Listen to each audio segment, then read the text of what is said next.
सर्वस्य बुद्धिरूपेण जनस्य हृदि संस्थिते स्वर्गापवर्गदे देवी नारायणि नमोस्तुते। कलाकाष्ठादिरूपेण परिणामप्रदायिने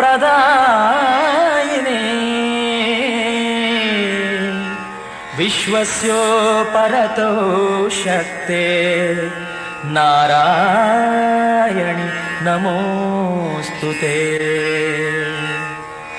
सर्वमङ्गलमाङ्गल्ये शिवे सर्वार्थसाधिके शरण्ये त्र्यम्बके गौरी नारायणि नमोस्तुते। सृष्टिस्थितिविनाशानां शक्तिभूते सनातनी गुणाश्रये गुणमये नारायणे नमोस्तुते। शरणागत दीनार्त परित्राणपरायणे सर्वस्यार्तिहरे देवी नारायणि नमोस्तुते। हंसयुक्तविमानस्थे ब्रह्माणि रूपधारिणे कौशाम्बः क्षरिके देवी नारायणी नमोस्तुते। त्रिशूलचन्द्राहिधरे महावृषभवाहिनी माहेश्वरी स्वरूपेण नारायणी नमोस्तुते। मयूरकुक्कुटवृते महाशक्तिधरे नघे कौमारिरूपसंस्थाने नारायणी नमोस्तुते। शङ्खचक्रगदाशार्ङ्ग गृहीत परमायुधे प्रसीद वैष्णवी रूपे नारायणि नमोस्तुते। गृहीतोऽग्रमहाचक्रे दंष्ट्रोद्धृत वसुन्धरे वराहरूपिणी शिवे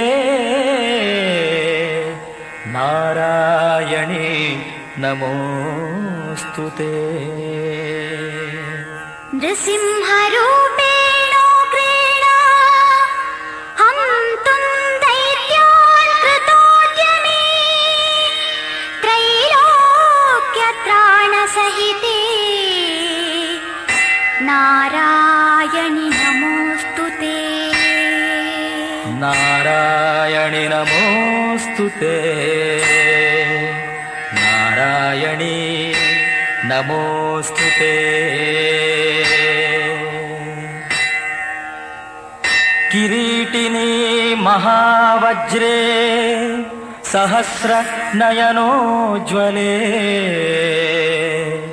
वृतप्राणहरे चैन्द्रे नारायणि नमोस्तुते। शिवदूतिस्वरूपेण हतदैत्यमहाबले घोररूपे महारावे नारायणि नमोस्तुते। दंष्ट्राकरालवदने शिरो माला विभूषणे चामुण्डे मुण्डमथने नारायणे नमोऽस्तु ते। लक्ष्मी लज्जे महाविद्ये श्रद्धे पुष्टिस्वधे ध्रुवे महारात्रि महामाये नारायणी नमोऽस्तु ते। मेधे सरस्वति वरे भूतिबाभ्रवितामसि नियते त्वं प्रसीदेशे नारायणी नमोऽस्तु ते। नारायणी नमोऽस्तु ते। सर्वस्वरूपे सर्वेशे सर्वशक्ति समन्विते भयेभ्यस्त्राहि नो देवी दुर्गे देवी नमोऽस्तु ते। ये तत्ते वदनं सौम्यं लोचनत्रयभूषितं पातु नः सर्वभूतेभ्यः कात्यायनि नमोऽस्तु ते।